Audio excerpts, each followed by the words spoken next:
Kangen daging Malbinya wong Palembang? Nggak perlu ribet. Ada bumbu siap saji ala dapur Ita Yudis. Praktis sekali. Nih, caranya tinggal kita didihkan bumbu siap sajinya ya. Bumbu siap saji daging Malbi Ita Yudis. Praktis dan lemaknya. Didihkan bumbunya, masukkan dagingnya seperti ini. Tuh.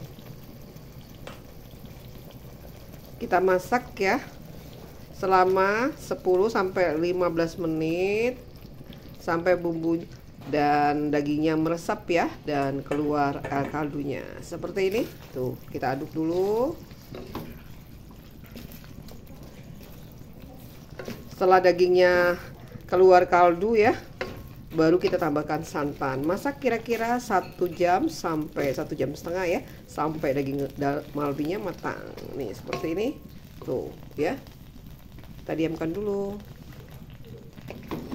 sampai semua bumbu dan dagingnya meresap ya. Tuh.